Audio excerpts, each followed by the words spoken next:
कैसे हो दोस्तों? उम्मीद करता हूँ सब बढ़िया ही होंगे। आज हम पढ़ेंगे क्लास 9th का जो सर्कल चैप्टर था उसका जो थ्योरम की हमने एक लिस्ट चला रखी है उसका थ्योरम पढ़ेंगे 10.4। तो अब इस थ्योरम को हम करते हैं। तो अब करना कैसे है वो मैं बताता हूँ। सबसे पहले क्वेश्चन को उतार लेता हूँ, उसके बाद इसका डायग्राम बना के मैं आपको दिखाता हूँ। अब क्वेश्चन कह रहा था line drawn through the centre of the circle to bisect chord is perpendicular to the chord. तो कुछ कह रहा है, तो कह ये रहा है कि भैया जो सेंटर है और नीचे कॉर्ड होगी।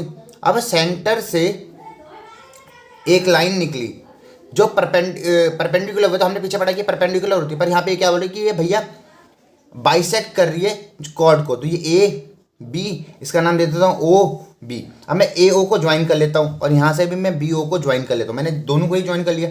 तो अब हमें गिवन क्या दे रखा भैया, गिवन में क्वेश्चन को अगर ध्यान से पढ़ेंगे तो उन्होंने बोला है कि जो कॉर्ड है उसको बाइसेक्ट किया जाए। देखो यहाँ पे कह रहा है कि कॉर्ड बाइसेक्ट अ कॉर्ड। तो बाइसेक्ट अ कॉर्ड का मतलब होता है कि जब आप कॉर्ड को बाइसेक्ट करो इसका मतलब कॉर्ड के दो इक्वल पार्ट हो गए होंगे। तो ए एम, ये एक हो गया ए एम और दूसरा हो गया हमारे पास बी एम, ये इक्वल है, ये गिवन दे रखा है। अब हमें प्रूफ क्या करना है, टू प्रूव, हमें प्रूफ करना है कि इसे परपेंडिकुलर प्रूफ करना है। हमें यहाँ पे से परपेंडिकुलर प्रूफ करना है, जो यहाँ से कॉर्ड से जो बन रहा है उसे परपेंडिकुलर। देखो भाई परपेंडिकुलर जब प्रूफ करना होता है तो हमें ये कहीं ना कहीं 90 डिग्री दिखाना पड़ता है। तो हमें ए एम ओ और B M O, A M O और बी एम ओ को क्या दिखाना पड़ेगा भैया, ए एम ओ और बी एम ओ को हमें यहाँ पे कहीं ना कहीं 90 डिग्री प्रूफ करना पड़ेगा। कितना प्रूफ करना पड़ेगा, 90 डिग्री प्रूफ करना पड़ेगा, तभी जाके ये होगा। तो अब करना क्या है, तो अब मैं पूरा सॉल्यूशन बताता हूँ करना कैसे। अब देखते हैं आगे। हमें यहाँ पे प्रूफ पे दिखाना है कि जो ओ एम है वो परपेंडिकुलर ए बी के ऊपर। देखो जब ओ एम को परपेंडिकुलर दिखाना है इसका मतलब कि एम, एंगल एम को हमें 90 डिग्री दिखाना होगा। जो एम है हमारा उसको 90 दिखाना होगा। तो वो 90 कैसे दिखेगा, जब हम ए एम ओ और बी एम ओ को 90 दिखाएंगे तब जाके हमारा ये होगा। तो करना कैसे है, अब देखो करते सिंपल तरीका। अगर हम ध्यान से देखें तो ये दो ट्रायंगल में बटा हुआ है। तो एक ट्रायंगल हो गया in triangle A O M and triangle B O M, दो ट्रायंगल में बट गया। अच्छा मेरी बात सुनो, दो ट्रायंगल में आ गया, एक ए ओ एम में और दूसरा आ गया बी ओ एम में। अब इन्हीं दो ट्रायंगल की मदद से मैं सी पी सी टी के थ्रू उसको निकालूंगा, ठीक है। तो अब करना क्या है, तो अब हमारे पास ए ओ और बराबर बी ओ। आप बोलोगे ये ए ओ है और ये बी ओ है, मैंने इसको इक्वल ले लिया कैसे, क्योंकि भैया आपको पता होगा सेंटर से जब आगे सर्कल पे टच हो इसका मतलब रेडियस है और सेंटर से निकली हुई है, तो ये दोनों इक्वल ही होंगे। तो क्योंकि हमारे जो रेडियस होते हैं वो इक्वल होते हैं, तो ए ओ बराबर बी ओ हो गया, कोई दिक्कत नहीं। अच्छा दोनों ही ट्रायंगल में क्या चीज़ कॉमन है भैया, ओ एम इक्वल है। तो मैंने ओ एम दोनों में ही क्या है, एक बराबर है, तो मैं इसे कॉमन कह सकता हूँ। हमें कंग्रुएंट करने के लिए बेसिकली तीन चीज़ चाहिए, अभी तक हमारे पास दो ही आई हैं।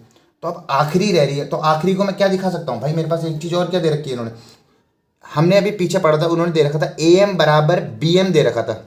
ये क्या था, अब जो दे रखा है उसे हम गिवन लिख देंगे। अच्छा तीन चीज़ चाहिए थी, क्या हमारे पास तीनों चीज़ें हैं, हाँ बिल्कुल हमारे पास तीनों चीज़ें आ गई। तो है क्या, ये साइड है, ये भी साइड है, ये भी साइड है। तो ट्रायंगल तो कंग्रुएंट हो गया, triangle A O M congruent हो गया ट्रायंगल बी ओ एम के। अब किससे हुआ, by side side side rule से, ठीक है। तो ये तो हो गया ट्रायंगल कंग्रुएंट। अब हमारा जब ट्रायंगल कंग्रुएंट हो गया, जो हमारा ट्रायंगल था ए ओ एम और कंग्रुएंट हो गया बी ओ एम के। अच्छा अभी कंग्रुएंट ही तो हुआ है, अभी कंग्रुएंट के साथ साथ हमें क्या दिखाना है, हमें ए एम ओ, ये जो एम वाला है इसको हमें 90 दिखाना है ना। तो इसको कैसे दिखाएंगे, तो हम ये कह सकते हैं कि एंगल ओ एम ए और एंगल ओ एम बी, भाई सी पी सी टी से ओ एम ए बराबर एंगल ओ एम बी किसकी मदद से होगा भैया, सी पी सी टी के corresponding part of congruent triangle से ये वाला दोनों एंगल इक्वल हो गए। अच्छा अब आगे करते हैं। भाई देखो आपने लोगों ने पढ़ रखा होगा कि जब हम लोग ओ एम लीनियर पेयर के बारे में आपने पढ़ा कि जैसे ये लीनियर पेयर ही समझो आप इसे, क्योंकि स्ट्रेट लाइन कितनी होती है भैया, स्ट्रेट लाइन कितने डिग्री की होती है, 180 डिग्री की होती है, नॉर्मल सी बात। तो angle O M A plus angle O M B, तो एंगल ओ एम बी कितना हो गया 180। भैया लीनियर होती कैसी है, लीनियर पेयर होती है, सपोज ये एक लाइन है, तो यहाँ से मैंने एक एंगल बनाया, तो ये वाला एंगल और ये वाला एंगल मिलके दोनों, इसको मैं एक्स बोलता हूँ, इसको मैं वाई बोलता हूँ, तो एक्स प्लस वाई मिलके कितना बनाते हैं 180। तो इसे ही कहते हैं हम लीनियर पेयर। ठीक है। तो इसी तरीके से यहाँ पे भी अगर हम ध्यान से देखें तो ये स्ट्रेट लाइन है, इसके ऊपर ये जो परपेंडिकुलर ड्रॉ हो रहा है, तो 90 डिग्री इधर का 90 डिग्री इधर का मिल कितना होगा 180 डिग्री, किसके मदद से, लीनियर पेयर की मदद से। इसमें कोई डाउट? अच्छा, लीनियर पेयर से ये निकल गया। तो अब हम करेंगे क्या भैया, दोनों ही तो एक समान है, ओ एम ले लो या ओ एम भी ले लो, दोनों ही इक्वल है। तो मैं क्या करूँगा, angle O M B plus angle O M B, क्योंकि अब मैं दोनों की जगह या तो आप ओ एम दो बार ले लो या ओ एम बी दो बार ले लो, क्योंकि है तो दोनों ही के बराबर। तो ये 180 हो गया। अच्छा, ओ एम बी कितनी बार हो गया, दो हो सकते हैं, दो हो गए, तो 2 एंगल ओ एम बी हो गया भैया बराबर 180। तो ये हो गया 2 एंगल ओ एम बी बराबर 180। अच्छा, ये 2 मल्टीप्लाई में उधर जाए किसमें बदल गया, डिवाइड में, तो 180 अपॉन में 2 काट दो, 2 1 जा 2 की टेबल में 89 बार में 90 आ गया।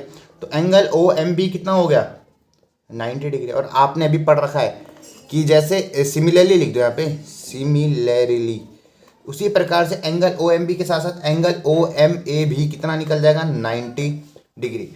जब दोनों ही एंगल 90 निकल गए तो इसका मतलब क्या हो गया, ये परपेंडिकुलर बन गया। ये वाला जो एम है ये परपेंडिकुलर होगा, जो ये ओ एम है वो परपेंडिकुलर होगा। हमें यही शो करना था, इसमें इतना ही करना है।